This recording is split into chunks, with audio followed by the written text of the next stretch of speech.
qui se passe entre le ministère du portefeuille dirigé par Mama Adele Kainda et l'inspection générale des finances de Jules Alinguete à la clé.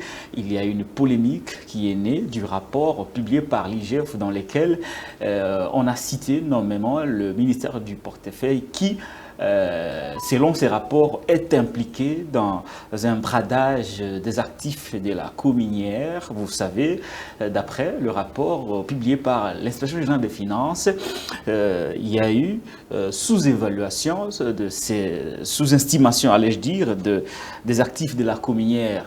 En croire le rapport, ces actifs auraient dû être vendus à 154 millions de dollars américains, mais d'après ce même rapport, le ministère du portefeuille a autorisé la vente de ces actifs à 33 millions de dollars américains. Comme si cela ne suffisait pas, l'inspecteur général des finances, M. Gilles Alinguete, au cours de l'une de ses sorties médiatiques, a affirmé qu'en dépit du fait qu'il y a eu bradage, mais les quelques millions générés, à peu près 33 millions de dollars américains générés de cette vente, de ces bradages, ont été bouffés par ce qu'il a qualifié de délinquants incorrigibles qui détournent et pillent les ressources naturelles. Depuis, il y a un mouvement de ping-pong entre d'un côté l'IGF et de l'autre côté les communicateurs recrutés du ministère du portefeuille qui jettent en pâture les travaux de l'inspection générale des finances qui vont jusqu'à même à renier ses diplômes de finances et sa formation en tant qu'économiste à M. Gilles Alinguete. Beaucoup de lettres sont déjà sur les réseaux sociaux. Une grosse agitation s'observe dans les rangs du ministère du portefeuille. Vous avez récemment suivi son directeur de cabinet qui est passé sur les antennes de la radio-télévision nationale congolaise pour démentir, rejeter toutes les accusations en disant que voilà, Jules Alinguete et son inspection générale des finances sont dans le faux de l'argent gardé quelque part au niveau de la Robank. Nous allons en parler, revenir pour rétablir d'une certaine manière la vérité. Ce n'est pas moi qui vais rétablir la vérité, mais au moins mon invité avec qui nous allons échanger tout au long de cette question, va à sa manière vous démontrer les tenants et les aboutissants de ces problèmes, de cette polémique, et ce que l'État a gagné, ce que l'État a perdu dans cette affaire. C'est avec un invité spécial que nous allons aborder cette question. L'actualité nous oblige et nous retient. Situation des inondations en République démocratique du Congo, plus particulièrement à Kinshasa. Le bilan provisoire des inondations d'hier vont jusqu'à 100 quelques personnes décédées. Au moins une centaine de personnes ont trouvé la mort à la suite de cette pluie diluvienne qui s'est abattue pendant plusieurs heures de la nuit d'hier et conséquence, plusieurs morts. Le chef de l'État qui se trouve présentement à Washington pour participer au sommet USA Africa a rendu public un communiqué dans lequel il a présenté ses condoléances et le plus attristé aux familles éplorées, mais aussi un deuil de 3 jours, un deuil national de 3 jours a été décrété à l'occasion. D'après le porte-parole du chef de l'État, notre président de la République se voit obligé d'écourter son séjour au pays de l'oncle Sam pour rejoindre la capitale congolaise et gérer de main de maître cette situation de crise due à la catastrophe naturelle qu'on appelle Madame la pluie. Voilà les deux sujets autour desquels nous allons nous étendre tout au long de cette émission. Encore une fois, Madame, Messieurs, merci et bienvenue à ce magazine qui sera non seulement diffusé chez nous, mais aussi dans certaines chaînes partenaires. Nous recevons spécialement pour vous un invité spécial, comme je l'ai dit, Monsieur Kassongo, dit 3K. Kassongo, bonjour. Bonjour, Monsieur Patrick. Je rappelle que M. Kassongo dit 3K est le président du mouvement Congo Anava MCA en sigle. C'est un mouvement qui lutte contre la corruption et les détournements des deniers publics. Ce mouvement de compatriotes des citoyens suit de près et accompagne toutes les actions menées par l'inspection générale des finances. Il n'est pas le seul, beaucoup d'autres compatriotes aussi sont dans cette optique d'accompagner le travail que fait cette structure de l'État et c'est une très très bonne chose. Avant qu'on aborde la question relative à la polémique relative à la situation de la Cominière, je vous retiens encore un tout petit peu sur les inondations d'hier. Vous êtes à Kinshasa, tout comme moi. Nous avons tous assisté hier à ce qu'on peut appeler quelque chose comme déluge, hein, mais c'est loin d'être ça, mais au moins une catastrophe naturelle qui a causé la mort à plusieurs compatriotes. Déjà, quelles sont vos impressions après avoir constaté, après avoir appris, vu sur les réseaux sociaux tout ce qui s'est passé hier par rapport à la grosse pluie qui s'est abattue sur la ville de Kinshasa? Merci beaucoup, Monsieur Patrick. C'est avec tristesse, effectivement, que nous avons suivi tous, dès les petites heures du matin hier. On a commencé à voir les images qui ont circulé à travers les réseaux et les amis qui nous envoyaient des messages, des vidéos, ça et là, où ils s'étaient nés, c'était vraiment catastrophique. Et donc, ces débordements des eaux, des pluies que nous avons vus, il y a les rivières, entre autres la rivière Gombeki, ça fait vraiment des temps que ça ne débordait plus, et ça a totalement débordé. Nous avons... Et la ville était en tout cas presque submergée. Et au-delà de tout cela, il y a eu des maisons qui se sont écroulées, il y a des routes et même la plus grande érosion qui a coupé tout simplement en deux la connectivité entre le Congo central, qui est une province très importante pour ravitailler la ville de Kinshasa, ça il faut qu'on se le dise. Et donc c'est une situation malheureuse. Et donc, au-delà de ça, il y a plus de 141 morts, tels que annoncé par le ministère de la Santé. C'est vraiment beaucoup. Et donc, c'est une tragédie. Mais la seule question que nous pouvons nous poser, certes, c'est une catastrophe naturelle, comme on le dit, et c'est souvent peu prévisible. Mais est-ce qu'on ne pouvait pas éviter qu'il y ait autant de dégâts? C'est là où nous devons effectivement nous positionner et poser des questions dans ce sens-là. Est-ce que le gouvernement a été vraiment réactif? Nous avons vu le Premier ministre qui était quand même assez réactif par rapport à l'érosion qui a coupé la route et tout ça, et donc les travaux ont commencé. On nous annonce que d'ici 48 heures, une partie de la route sera réouverte au trafic et tout ça. Mais on pense qu'il y a un grand problème de l'urbanisation dans la ville de Kinshasa. Nous avons des caniveaux et des égouts. Je pense même que la ville de Kinshasa n'a plus le plan directeur ou le plan même des égouts de la ville de Kinshasa. Après que les Chinois aient effectué des travaux, 5 chantiers de routes et tout ça, ils ont quand même bouché certains caniveaux.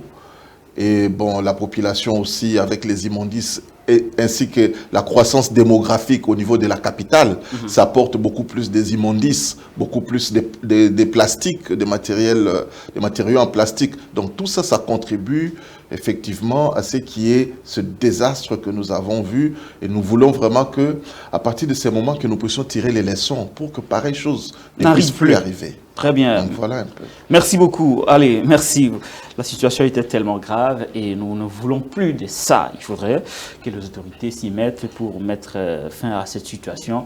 Au moins qu'on soit à mesure de limiter les dégâts ou qu'on soit à mesure de gérer une situation de catastrophe, surtout après que celle-ci ait causé beaucoup de tort aux Kinois et aux Congolais. Voilà, nous allons aborder cette fois-ci la question principale de cette émission.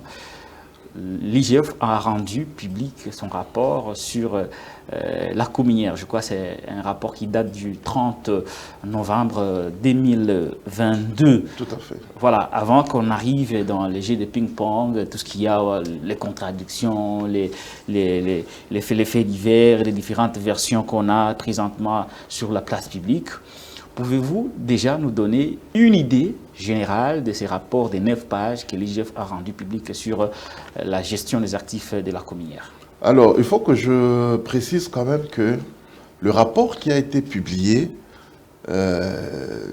sur le site web de l'inspection générale des finances n'est qu'une synthèse du rapport global.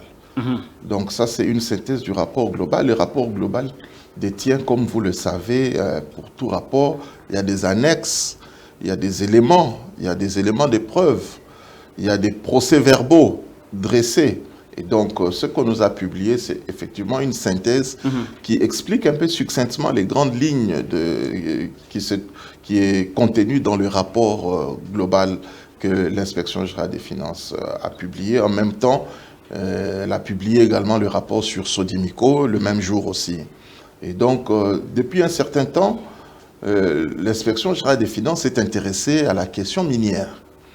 Et donc, nous avons suivi tous le rapport accablant, explosif sur la Gécamine. Et donc, les deux autres rapports dans le même secteur, donc de Sodimico et de Cominière, c'est tout autant explosif que nous avons l'impression que ce secteur était un secteur du désordre, un secteur qui n'avait pas été bien géré depuis que nous avons commencé à libéraliser ces secteurs. Parce qu'à l'époque, avec Mobutu et tout ça, les secteurs étaient presque contrôlés par l'État. Bon, maintenant, l'État a commencé à libéraliser et ça nous a apporté beaucoup de problèmes. Parce que, comme vous le savez, les richesses ou les ressources minières sont des ressources épuisables. Ça veut dire que si vous n'en faites pas bon usage, vous risquez de les épuiser et à la fin, vous n'aurez absolument plus rien. Vous n'aurez plus rien, ouais. Et donc, vous avez des pays comme la France. À l'époque, la France produisait des minéraux. Mais maintenant, ils ne sont plus dans ça. Ils ont su gérer, n'est-ce pas, les ressources qu'ils avaient générées des années et des années pour les générations futures. Ils ont créé d'autres richesses. C'est risqué de se réveiller un peu tard. Lorsqu'on aura tout épuisé, on en regretterait. Tout à fait. Et donc, voilà, la situation avec la Cominière, il se passe ce qui suit. L'Inspection générale des finances organise une mission de contrôle. Mais que l'on n'oublie pas que si l'Inspection générale des finances est allée organiser une mission de contrôle, c'était à l'issue des dénonciations, principalement des ACAJ, qui avaient rendu même des communiqués, qui avaient publié des communiqués à ce sujet, qui avaient des situations irrégulières qui s'est passées au sein de la Cominière. Et donc l'Inspection générale des finances arrive, la Cominière est une entreprise détenue par l'État congolais qui a des gisements miniers, et ces gisements, qui a plusieurs gisements miniers et qui disposait des permis, des recherches et pour d'autres des permis d'exploitation, etc. Alors, on ne sait pas par quelle magie, ça il faut déjà le dire, qu'en 2016, il y a une société d'Atomir s'est mise en partenariat avec la Cominière. Et dans ce partenariat qui n'avait pas été évalué en ce moment-là, on ne connaît pas encore les ressources ou l'immensité des ressources que l'on connaît maintenant, qui se trouvent dans ce site des Manono.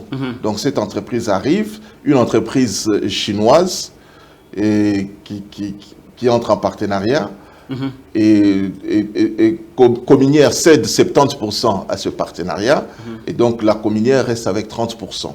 Et ce 70%, il faut le dire, et c'est bien indiqué dans le rapport de l'IGF, que ça n'a pas été évalué. Ça n'a pas été évalué. On n'a pas évalué les actifs, on n'a pas évalué les gisements, mais par quelle magie on a pu attribuer 70% à cette entité qui n'avait rien payé, selon le rapport de l'inspection, qui n'avait rien payé parce qu'ils n'ont pas retrouvé, ils n'ont pas retracé le paiement et tout ça. Et donc, après un certain temps, cette même entreprise s'est fait encore octroyer 5% de plus par Cominière. Donc, il est passé de 75% à 25%. L'entreprise est passée, d'Atomir est passée de 70 à 75%. Et donc, même ces 5%, on ne sait pas par quelle magie ils les ont obtenus, mais après, ils diront qu'ils les avaient obtenus parce qu'ils auraient construit la route entre Manono et Pueto. Et donc le gouvernement à l'époque, avec le feu Katumamouank et les autres, avait décidé de leur accorder le 5%. Voilà, comme ça, pour compenser la dépense de la construction de la route. Ce qu'ils ont construit. Mais bon, voilà, ça c'était des arrangements qui ont été faits bien avant Et donc, on n'y revient plus, mais on sait dans quel contexte nos ressources sont. Ça, c'est l'aperçu historique, ouais. Et donc, maintenant, il arrive que Datomi, aussitôt qu'il a obtenu les 75%, c'était pourquoi il avait dit qu'elle allait apporter les financements pour faire les études et exploiter les gisements. Ce qui n'a pas été fait, ils ont tout simplement revendu 60% des 75 qu'ils avaient, ils ont revendu à AVZ, qui est une entreprise australienne. C'est comme ça que AVZ, en 2017, se retrouve dans cette entreprise qui a été mise en place, qui s'appelle Datcom. Et donc, nous avons maintenant 3 actionnaires, alors qu'on en avait 2 au départ. Et donc, on a maintenant un actionnaire majoritaire qui a pris 60% de parts, qui est arrivé. Et donc, cette entreprise a fait les études. C'est en ce moment-là que l'on découvre et que le monde découvre qu'au fait, Manono, le projet, le gisement, c'est le berceau de l'humanité en termes de gisements, de la potentialité des gisements de lithium qu'il y a. C'est comme ça que tout le monde se réveille. Oh, donc il y a le lithium là-bas, c'est vraiment le pétrole d'avenir. C'est ce qui va faire fonctionner la mobilité de demain. Avec les batteries électriques, n'est-ce pas? Et ces batteries qui vont aussi servir dans des téléphones, qui vont servir dans les appareils hautement sensibles et même des appareils qui sont militaires, parce que ces batteries, parce que ces minéraux sont rares et recherchés. Des minéraux stratégiques, comme on aime bien les dire. C'est effectivement un minerai très stratégique. Voilà. Et donc tout le monde se réveille maintenant. Et curieusement, au lieu que l'État congolais puisse bénéficier de cette découverte, parce que l'État congolais détenait encore 25%, comme on a dit, malgré qu'on a estimé que c'était peu, puisque nous mettons en place, nous mettons notre gisement, nous mettons dans le partenariat nos permis de recherche et tout ça. On a estimé que c'était peu. Mais malheureusement, on a fait avec, et l'État congolais détenait 25%. Et donc, le plus grand problème arrive au moment où l'État a 25%, les autorités des cominières décident de se désengager et de céder 15% de parts de cominières à une autre entité, une entreprise chinoise appelée Xijin. Et donc voilà, c'est dans ces contextes qu'en faisant la mission de contrôle, l'inspection générale des finances trouve qu'il y a eu sous-évaluation de la valeur de ces gisements, et donc la société qui a acquis les gisements, les Chinois, les 15%, a payé un montant qui n'était pas le montant de l'évaluation qui a été préalablement fait. Le montant était plus petit. Les montants étaient 5 fois moins que la valeur du marché. Très bien, voilà. Et donc voilà où nous nous trouvons. C'est ce que l'inspection générale qualifie de bradage. Un montant de combien? Et donc, ils ont payé 33 440 000. 15% pour 15%. Ça, et donc, ils sont à une valeur de 2,2 millions par 1% des parts. Et donc, 15%, ça fait 33%, alors que ça devait être 154 millions. C'est ça le prix du marché. Et c'est là où se pose maintenant le problème, et c'est là où il y a eu les questionnements de l'inspection générale des finances. C'est dans ce contexte que vous voyez que ce rapport a été publié, et c'est même un fait, parmi les faits saillants, c'est celui-là. On parle aujourd'hui de bradage des ressources minières de la RDC, et le cas ici patent, c'est ce cas des cominières qui a bradé, qui a vendu donc à vil prix leurs richesses, les ressources de la République démocratique du Congo à des personnes étrangères, et là, alors que la République démocratique du Congo n'a rien obtenu. Voilà, la République démocratique du Congo n'a rien obtenu. Monsieur Kaskasongo, il y a une question soulevée par ceux qui pensent que le rapport de l'IGF n'est pas objectif. Comment l'IGF a su surévaluer c'est 15% qui était vendu à 33 millions à 154 millions. L'IGF s'est basé sur quelle expertise? Alors, l'IGF... Pour surévaluer. L'IGF n'est pas magicienne. L'IGF est un service professionnel qui se base sur des éléments et des faits concrets mis à sa disposition. Et donc, quand l'inspection générale des finances arrive pour faire le contrôle, il trouve sur la table, parmi les documents qui leur a été donnés par Cominière pour exploitation, il y a eu le rapport d'évaluation de ces gisements qui faisait qui donnait ce gisement, qui donnait la valeur de ces gisements à 1,28 milliard de dollars. C'est simple en tant que financier de pouvoir déduire que ferait si 100% vaut 1,28 milliard millions. Le 100% du gisement. Le 100% de ces gisements valait ce montant-là. Et donc, le 1%, nous sommes dans les 10 millions quelques. Et donc, si vous 10 millions de dollars, il faut toujours ajouter dollars. Tout à fait. Nous sommes en dollars. Voilà. 10 millions de dollars. Voilà. Et en faisant des calculs simples, nous voyons que 15% doit faire 150 millions et non 33 millions, qui ramène la valeur à 2,2 millions. Et donc, l'inspection générale des finances s'est basée sur ce rapport d'évaluation qui a été commandé par AVZ. AVZ qui est, comme je l'ai dit tantôt, l'actionnaire majoritaire. Mais AVZ a commandé cette évaluation qui a été faite par une entité internationale mondialement reconnue dans l'évaluation des gisements miniers. Ce n'est pas AVZ qui a fait le travail. AVZ a financé et le travail a été fait par une expertise réelle approuvée dans le secteur. Et donc l'inspection générale trouve cela sur la demande de la Cominière elle-même. Sur la demande de AVZ, l'actionnaire principal. Très bien. Et donc, AVZ a communiqué cela à Cominière. Tout le monde le savait. Voilà. Puisque Cominière, le document dont je parle, l'inspection, les inspecteurs qui sont partis à mission ne l'ont pas trouvé chez AVZ, mais plutôt chez Cominière. Chez Cominière. Ils ont trouvé cette évaluation chez Cominière. C'est Cominière qui leur a donné toute cette documentation, y compris ce rapport. Donc voilà sur quoi l'inspection générale était en droit de se baser pour dire que la somme de 33 millions est une somme qui ne reflète pas le prix sur le marché. Et aujourd'hui, il est conforté, l'inspection générale est confortée par le fait que, à cette même période, à cette même époque, AVZ, après avoir fait évaluer les gisements, il a vendu 24%.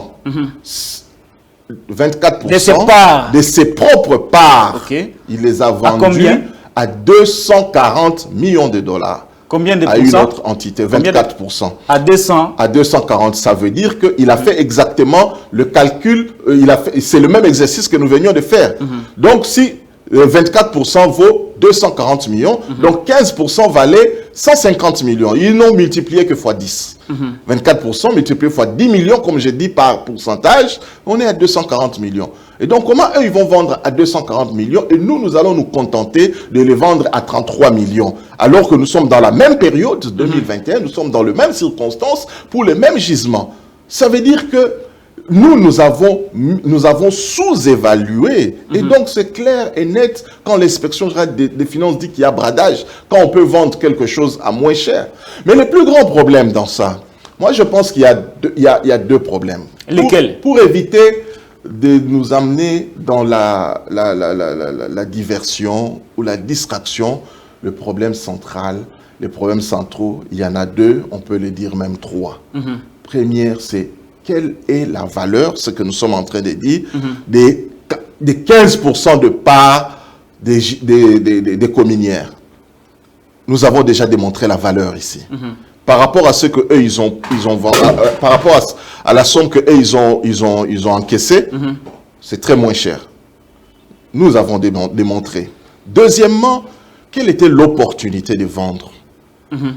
Quelle était l'opportunité de vendre nos gisements alors que On sait tous que les gisements des lithium, les lithium, comme on l'a dit, tout le monde veut entrer dans ce marché qui est un marché d'avenir, un marché qui peut apporter beaucoup d'argent. Pourquoi la RDC déciderait de vendre ces gisements et en plus pour des cacahuètes? C'est comme un monsieur qui a par exemple une maison commerciale, qui a sa maison commerciale en ville où il a plusieurs magasins, lui-même il vend, il a des magasins mais il fait également louer d'autres magasins. Ça veut dire qu'il a beaucoup d'argent qui rentre d'une manière permanente. Il n'a pas besoin de se débarrasser de sa propriété. Il n'a pas besoin de le vendre parce qu'il gagne beaucoup plus, n'est-ce pas, en faisant, en travaillant lui-même, en faisant fonctionner. C'est ce que nous demandons. Pourquoi à Manono, les autorités de Manono, des communières, n'ont pas eu l'idée de dire que non, nous ne vendons pas cela parce que pour nous, demain, ça va produire plus que les 33 millions qu'ils ont. Ça va produire en termes de milliards. Aller sur 30 ans, ces gisements ou cette collaboration, ce partenariat peut produire jusqu'à 40 à 60 milliards de dollars sur un long terme. Mais pourquoi on va se débarrasser de cela? Et donc, le troisième problème, c'est qu'avons-nous fait ou qu'est-ce qu'ils ont fait de ces 33 millions? On va se limiter à ces trois aspects. Et les autres, ce ne sont que les spéculations. Le troisième problème, là, il est clé. Et nous allons y arriver finalement pour savoir où se trouvent les 33 millions de l'État congolais. Ici, on aime parler beaucoup. Millions à tout moment. Tout à fait. Voilà. Il y a certainement des acteurs dans ce que l'IGF a qualifié de bradage. D'un côté, la cominière, qui est la responsable numéro 1 dans cette affaire de vente et de parts. Mais il y a aussi le ministère du portefeuille qui a été cité, dirigé par Madame Adèle Kainda. À quel niveau se trouve la responsabilité du ministère du portefeuille dans cette affaire que l'IGF a qualifiée de bradage des actifs de la cominière? Alors, la cominière, comme on avait dit, c'est une entreprise étatique, une entreprise du portefeuille de l'État. Et cette entreprise est chapeautée administrativement par le ministère du portefeuille et techniquement par le ministère des Mines. Des Mines, voilà. Et donc, au niveau du ministère du portefeuille, la société cominière avait saisi le ministère du portefeuille pour demander l'autorisation express à Madame le ministre du portefeuille pour qu'elle puisse autoriser la vente de ces gisements. Et donc, la responsabilité du ministère du portefeuille et même de la ministre du portefeuille, parce que c'est elle qui a signé l'autorisation, la lettre d'autorisation sans laquelle ces gisements n'auraient pas, ces actifs n'auraient pas été vendus. C'est elle qui a donné les quitus, c'est elle qui a donné l'autorisation de la vente. Voilà, à ce niveau-là, elle est également, et elle, ainsi que les dirigeants des cominières sont co-responsables. Est-ce que la lettre d'autorisation a été régulière? Alors, cette lettre d'autorisation, en premier des lieux, il faut savoir que en termes de la collaboration au niveau du gouvernement, la ministre du portefeuille, elle devrait se référer également au ministre des Mines. Le ministre sectoriel. Le ministre des Mines, qui est le ministre sectoriel, qui a la compétence, qui a la compétence technique en cette matière. C'est elle qui s'y connaît. Mais malheureusement, c'est la ministre du portefeuille qui elle-même a autorisé, sans le consentement du ministère des Mines. Et donc ça pose déjà un sérieux problème. Mais voilà pourquoi. J'aurais aussi appris que le gouvernement a aussi un organe technique en la matière. Oui, le gouvernement a un organe technique, le COPIREP, qui a été mis en place. Est-ce que cet organe a donné avec la ses Banque avis? mondiale? Non, il n'a pas été consulté. Cet organe n'a pas été consulté, c'est le ministère du portefeuille. Le ministre elle-même, se référant au dire des cominiens, sans faire référence à cette évaluation que nous avons dit des 10 millions, elle a accepté malheureusement que ces montants-là soient bradés à ce prix-là. Et donc, nous savons un peu comment les jeux se jouent donc à ce niveau-là. Donc, très bien. Voilà, il y a la crainte, il y a une crainte qui est derrière cette décision, certaines motivations cachées, certaines influences cachées qui ont milité, n'est-ce pas, à cette autorisation et à ces bradages. D'après vous, pourquoi elle a pu, en croire ce que vous dites, contourner le ministère des Mines et l'organe technique du gouvernement en la matière? Pourquoi elle n'est pas passée par cette franche collaboration? Cette question, c'est à elle de répondre. Et nous ne faisons que constater. Et donc, nous voulons aujourd'hui que les responsabilités soient effectivement dégagées par la justice. Et donc, tout ce qui se passe ici, ce dossier est déjà au niveau de la justice. Il y a eu déjà des arrestations, les DG est en prison, donc l'IGF a déjà transmis le dossier au niveau du ministère public. Le ministère public est en train d'instruire les dossiers. Très bien, merci beaucoup. Vous avez suivi vous-même les éclaircissements de M. Kaskasongo du mouvement MCA, mouvement Congo en avant, qui lutte contre les détournements et la corruption en République démocratique du Congo, concernant notamment cette situation de la communière qui défraie la chronique en République démocratique du Congo. Il est revenu vous faire une idée sur les rapports de l'IGF portant des révélations autour de la gestion de la communière, autour de la vente même des actifs de la communière. Je crois que vous avez certains éléments d'éclaircissement de lumière. Ça, c'est le son de cloche de ceux qui pensent que les rapports de l'IGF est objectif. Mais du côté du ministère des Portefeuilles, ils ne sont pas restés indifférents par rapport à cette situation pour les uns et les autres. Jules Alinguet est passé à côté de son rapport. Notamment, c'est le cas de le dire avec le directeur des cabinets de Mme Adèle Kaïnda, ministre du Portefeuille, qui est passé sur les antennes de la radio-télévision nationale congolaise pour donner sa version de fait. Je vous laisse suivre cet élément et on se retrouve tout juste après. S'il y a quelque part où il y a des gens qui sont honnêtes, c'est le ministre du Portefeuille. Madame la ministre d'État, ministre du Portefeuille, c'est une femme intègre et une femme de valeur. Donc jamais elle ne peut penser monnayer le service qu'elle rend à la population ou aux partenaires. C'est jamais dans ce cadre-là. On parle d'une certaine évaluation des gisements. L'évaluation des gisements, ça signifie quoi? Nous, dans notre pays, on a une expertise pour évaluer les gisements. Qu'est-ce qui s'est passé en principe? Cominière fait entrer un autre partenaire dans ce partenaire-là qui est en léthargie. Ce partenaire-là, on lui offre 2 millions de dollars par action, par pourcentage d'action, pour entrer en partenariat. Alors que le partenaire qui était à l'intérieur, là, AVZ, avait offert 1 million de dollars. Alors l'État considère que nous, avec l'Assemblée générale de la cominière, on dit 1 million par rapport à 2 millions, 2 millions c'est plus important. Alors les gens viennent raconter que le partenaire là, AVZ, a vendu 24% en bourse en Australie et a reçu 240 millions de dollars. C'est que pour eux, en termes de déduction, qui est fallacieuse, déduction en disant, voilà, donc au lieu de 2 millions, on aurait vendu, il fallait qu'on vende à 10 millions de dollars. On dit, mais 10 millions de dollars, qui a évalué ces actions à 10 millions? Parce qu'en principe, dans le gisement minier, l'évaluation, nous, on a qu'est-ce qu'on fait pour évaluer ces gisements-là? Et AVZ enlevant les fonds, ce n'est pas l'argent qu'il reçoit dans sa poche, c'est l'argent qu'il reçoit pour son propre intérêt. Les 240 millions ne vont pas venir ici pour développer notre mine. C'est pour que AVZ puisse payer les frais qu'il a exposés dans la fameuse exploration. Jusqu'aujourd'hui, on va lever 600 millions de dollars, il semble. Par rapport à 200 millions, 240 millions de dollars dont on parle. On dit que non, il a vendu 24% des intérêts dans ce pays. Cette opération ne s'est pas passée ici. Sinon, les impôts allaient frapper cet argent. Parce que dans le code minier, il est reconnu, lorsque vous faites des profits exceptionnels dans une opération minière, vous devez payer l'impôt.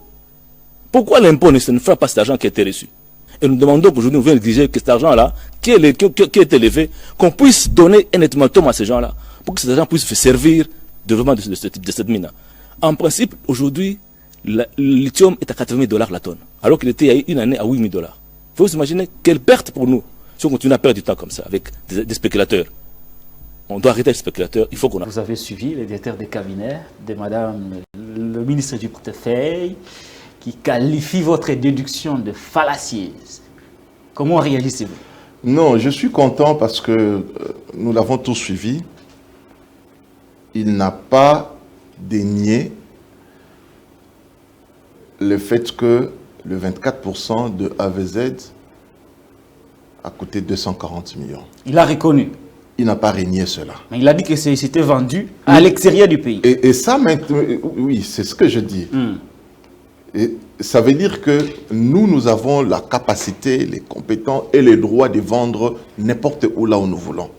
On n'est pas obligé de vendre. Pour faire gagner l'État beaucoup d'argent. Mais tout à fait. Voilà. Donc personne ne les avait interdit de faire ça. Et donc il n'a pas nié ici que le 24% des AVZ a fait gagner à cette entreprise 240 millions.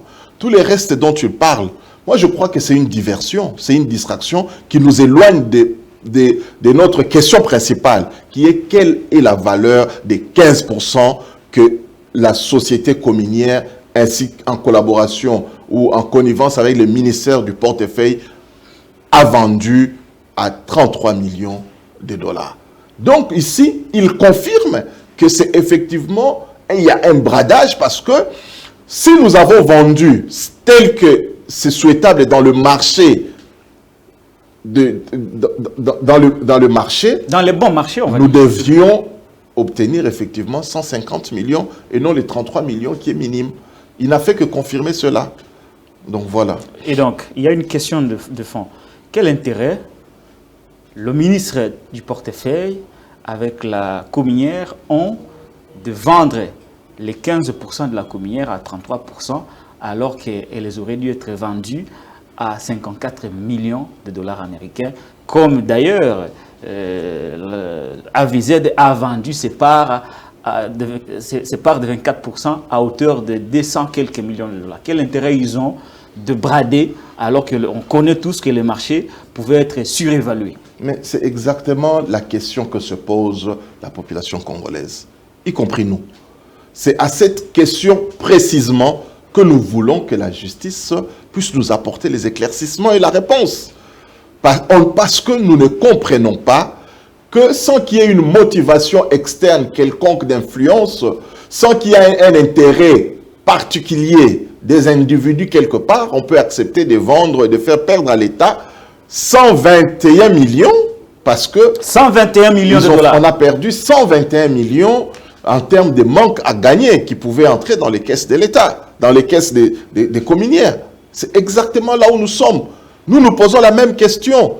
Et la seule personne qui peut nous aider, et c'est Madame la ministre, qui doit répondre devant la justice, qui doit nous dire exactement pourquoi, quel a été l'intérêt caché de pouvoir brader ces minéraux.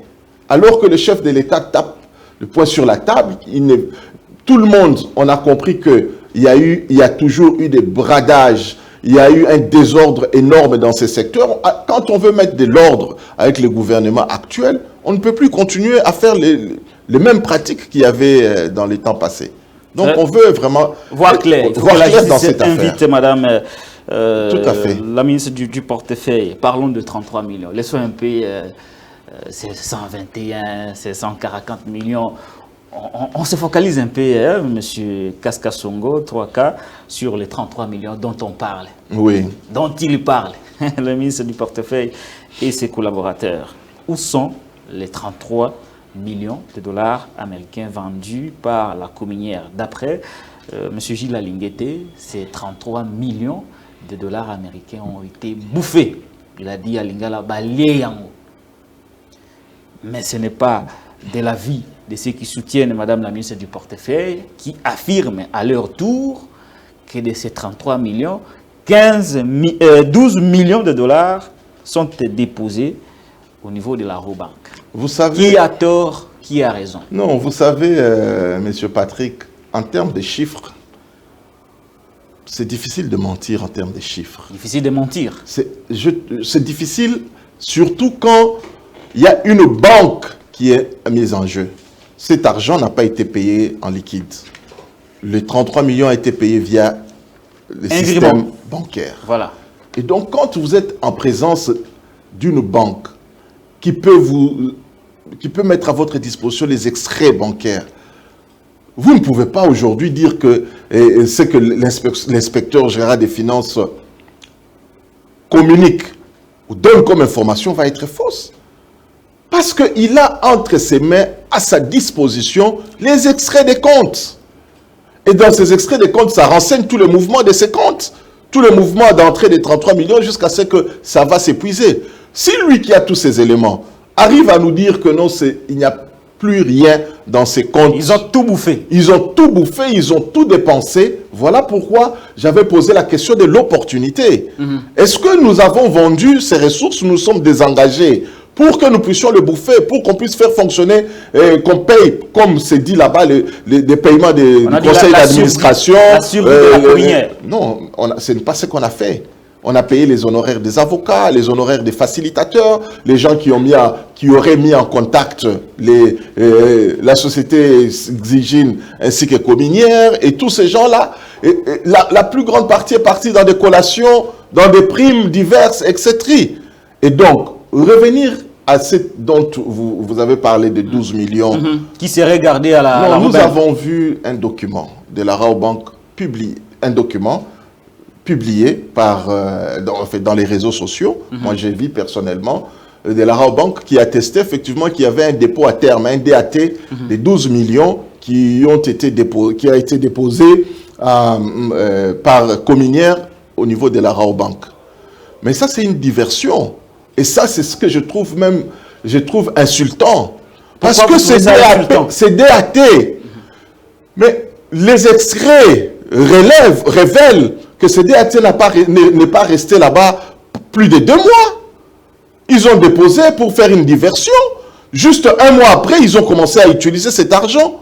Et jusqu'à ce qu'ils ont neutralisé les DAT, au moment où nous parlons, il n'y a plus rien. Il n'y a plus rien. Il n'y a plus de millions dont on parle. Donc les documents qu'ils ont présentés, c'était tout simplement pour effectivement désorienter les débats, désorienter la population, alors qu'il n'y a plus rien dans cet argent. Ça, c'est vraiment ça, c'était avec intention d'escroquer la population congolaise. C'était avec l'intention de conduire l'opinion loin du vrai débat. Il n'y a plus rien. Cet argent, il n'y a plus rien. Les extraits sont là. Et donc, on peut dire aujourd'hui que ça, c'était une diversion. Et ça veut dire que ces gens-là se reprochent ou ils se reconnaissent dans ce qu'ils ont fait. C'est comme ça qu'ils nous publient des documents qui sont dépassés. Ils ont fait un jeu. Ils vont juste déposer. Ils ont un document qu'ils auraient déposé. Après, ils passent par derrière et ils retirent tout. Il n'y a plus rien. Il y a même tous, ils ont déjà neutralisé. Ça veut dire qu'il n'y a plus rien en termes de DAT au niveau de la Rabobank. Tout ça, c'est déjà épuisé. Et donc, l'inspecteur général, le chef de service a raison de dire qu'il n'y a plus rien. Ils ont bouffé tout cet argent sans que... La difficulté, c'est ça. Quand vous vendez ces genres de parts, c'est pour relever votre propre société. Cominière, en dehors de ce partenariat, Cominière a encore d'autres gisements. Le rôle principal de Cominière, c'est faire des recherches. Le rôle principal, c'est exploiter et vendre, et même transformer. C'est ça le rôle des Cominières. Mais là, ils sont restés dans le rôle de vendre seulement les actifs, patati patata. Mais à quel moment eux-mêmes ils vont produire? En vendant cela, on aurait pensé qu'ils avaient par exemple un plan. C'est comme ça que ça se passe. Vous avez un plan de redressement ou un plan d'investissement dans lequel vous pensez qu'il faut qu'il y ait des outils. Des outils pour vous faciliter de faire le travail, explorer, exploiter, etc. Mais c'est comme ça que vous pouvez vendre pour que vous puissiez vous-même commencer à produire. Mais ce n'est pas ce qu'a été le cas. Ils ont vendu pour bouffer l'argent. Et donc c'est très malheureux. De cet argent, l'État congolais n'a gagné rien du tout. C'est ce que j'ai dit, l'État congolais a perdu. Et les gisements des lithium qui sont vendus, qui sont partis, la vente a été irrévocable, telle qu'ils ont signé, mais et aussi, on a perdu l'argent, les miettes, les cacahuètes là qu'il y avait, ça n'a servi qu'à ces individus eux-mêmes. L'État n'a rien gagné de tout. Mais l'État congolais n'a absolument rien gagné. Voilà pourquoi ces gens, ils sont en prison. Voilà pourquoi ces dossiers, c'est malheureux de constater aujourd'hui qu'il y a certaines personnes qui parlent, qui s'attaquent bonnement comme ça à l'inspection générale des finances, alors qu'ils n'ont pas eu le temps de lire le rapport. Nous avons pris le temps, il faut lire les rapports. Tout ce dont ils évoquent comme question, comme contradiction, comme polémique, mais sont réglés dans ce rapport synthèse qui a été publié. Tout ce que nous sommes en train de dire est dedans. Mais ils ne veulent pas lire, parce que le problème, ce n'est pas de lire. Le problème, c'est de s'attaquer à l'IGF. Le problème, c'est de couvrir les bradeurs. Le problème, c'est de couvrir les voleurs. Il y a une race aujourd'hui de nos compatriotes congolais qui sont experts. Si vous savez que vous êtes un voleur, ils sont là pour vous accompagner. Comment se fait-il que vous avez une race des personnes qui ne font que défendre tous les voleurs que l'inspection générale des finances attrape. Ça n'a pas de sens.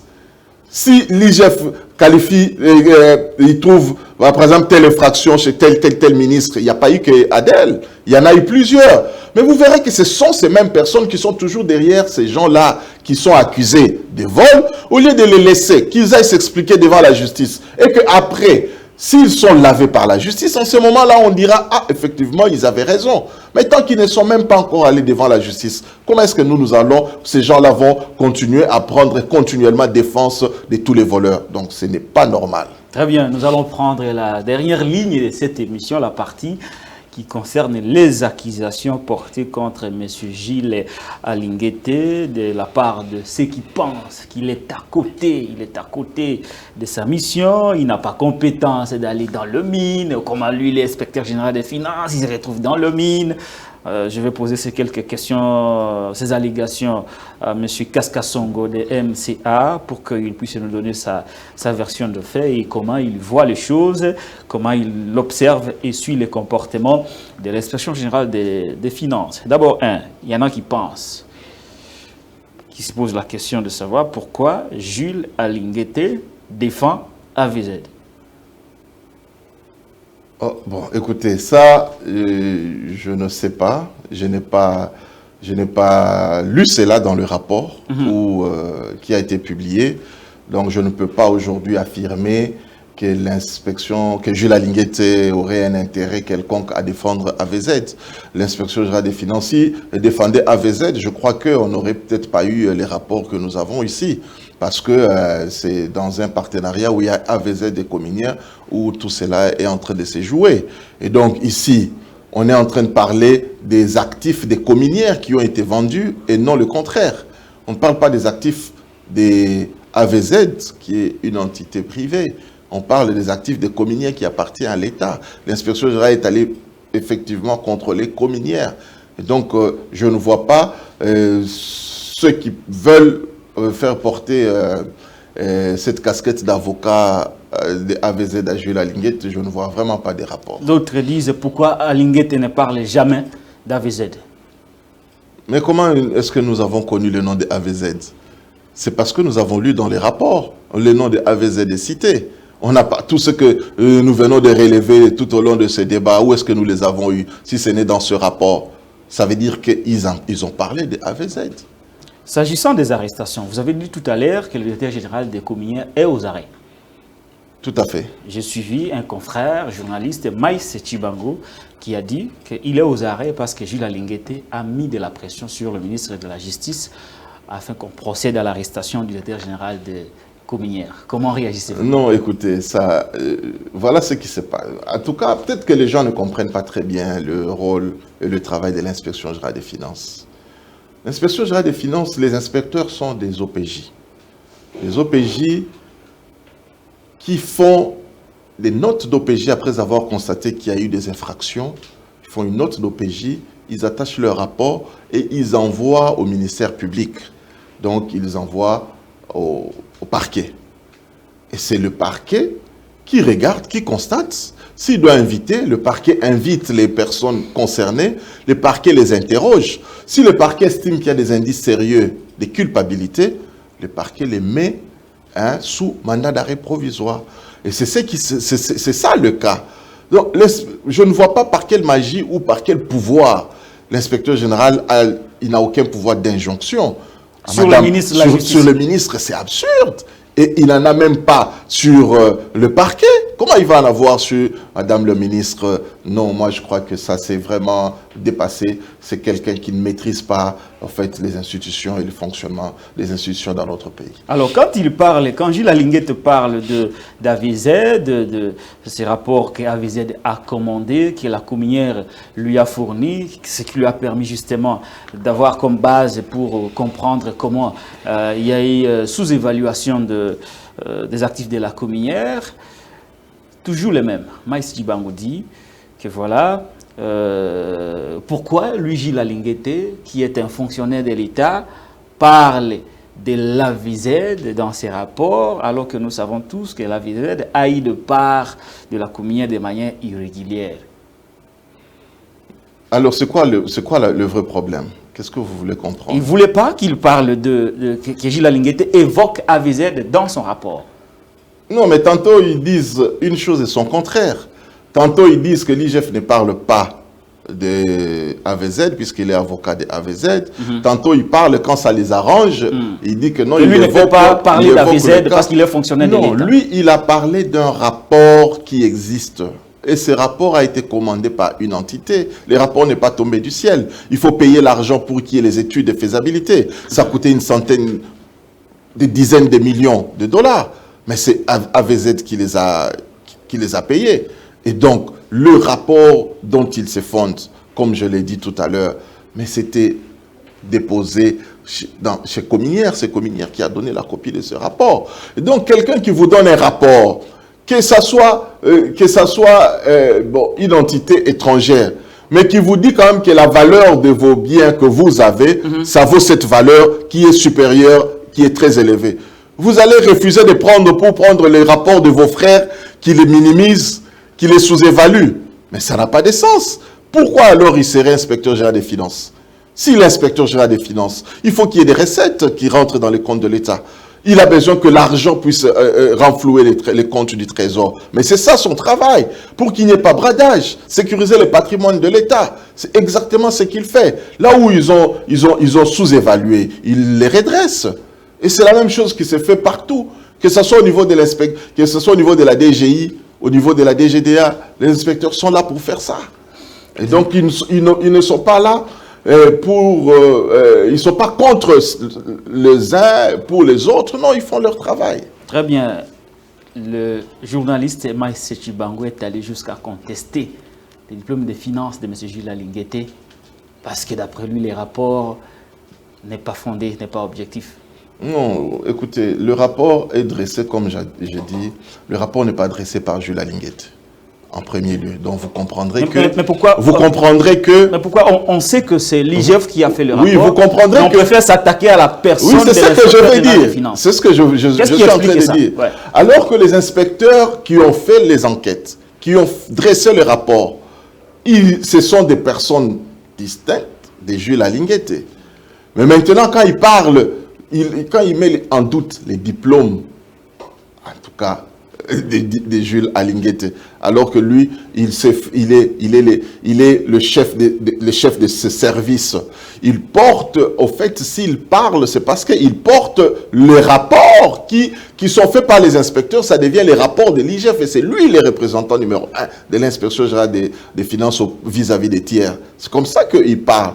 Et quand on s'adresse maintenant individuellement à sa personne, donc ça veut dire que ça c'est un autre débat. Ça n'a rien à voir avec la réalité du dossier. Si quelqu'un va jusqu'à s'attaquer à son diplôme alors que tout le monde le sait, tout le monde connaît, et ce qu'il est en train de faire, les performances qu'il est en train de faire, et qui sont reconnues même à travers les niveaux internationaux, bon, on ne sait pas. C'est un faux débat d'après vous? Non, je pense qu'on ne peut même pas débattre autour de ça.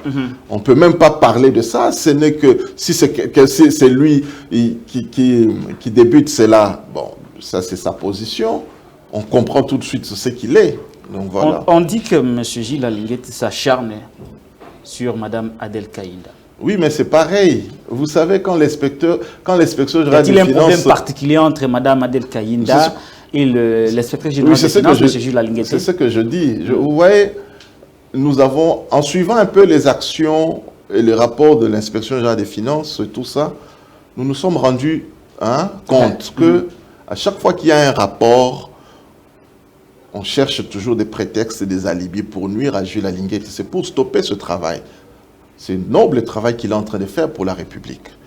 Si vous regardez le cas de Matata Ponyo, par exemple, c'était la même chose. Tout au début, quand il a commencé, en ce moment-là, il s'attaquait, il disait non, peut-être que, j'ai entendu certains dire non, peut-être qu'ils ont eu des problèmes pendant qu'ils étaient collègues à l'université, et il aurait peut-être eu un problème de femmes derrière, ou etc.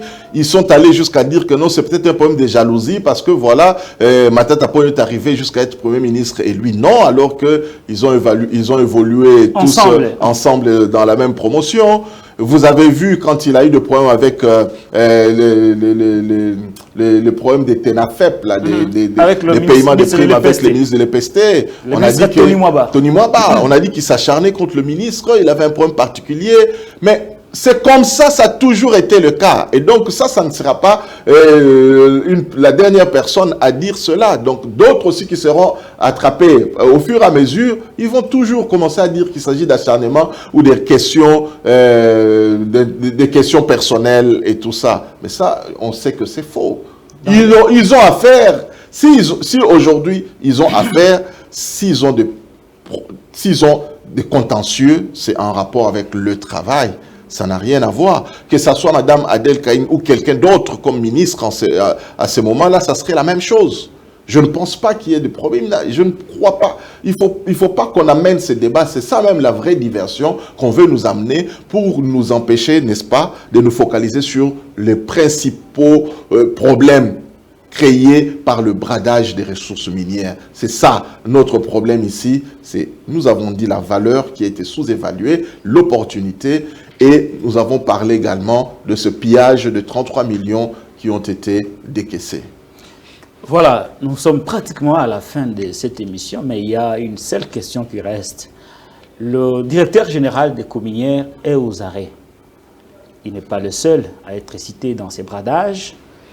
Madame la ministre du Portefeuille, Maman Adel Kaïnda, a été aussi citée dans ces bradages. Mais jusque-là, il n'est ni interpellé, ni invité. Qu'est-ce qui se passe? Est-ce qu'il y a une main noire politique? Est-ce qu'il y a un réseau derrière elle qui fait que jusque-là, elle ne soit pas inquiétée? Non. Alors que nommément citée dans les rapports de l'IGF. À ce niveau ici, nous continuons en tout cas à faire confiance à notre justice. Le dossier est en instruction. Certaines personnes ont été arrêtées. Il faut savoir que la ministre d'État est couverte par les immunités. On ne peut pas la prendre comme on a pris le DG, on ne peut pas l'arrêter comme on a arrêté le DG, on ne peut pas l'interpeller. Il faut que ces immunités soient levées. Et donc, il y a des procédures à faire. La procédure et donc, comme on sait, on ne sait pas. La procédure n'est pas toujours engagée. C'est ce que je dis, le parquet est en pleine instruction. Le parquet est en pleine instruction, on ne sait pas à quel moment ils vont le faire. Et puis, s'il s'agit d'un ministre, ce n'est plus le parquet général près la cour d'appel de Gombe, ça devient le parquet général près la cour de cassation. Donc, vous comprenez qu'il y a des implications. Ça peut prendre un peu plus de temps que le temps que ça a pris pour saisir, par exemple, ceux qui ne sont pas couverts par les immunités. Donc, moi, je reste convaincu que Madame va être... Madame Adel Kaïnda. Adel sera bien effectivement appelée à répondre à la justice pour qu'elle puisse nous éclairer. Et ça ne serait qu'une bonne chose. Mais peut-être, puisqu'il y a ce rapport, en attendant que la justice puisse obtenir toutes ces levées des immunités qui prend généralement du temps, le Parlement et tout ça, beaucoup de choses. Mais le Premier ministre aussi peut la sanctionner. Le Premier ministre peut la sanctionner. Le Premier ministre, si aujourd'hui elle est sanctionnée, elle est mise de côté, ça veut dire qu'à tout moment, on peut la prendre. Pourquoi cela n'est pas fait jusque-là? Voilà, on ne sait pas.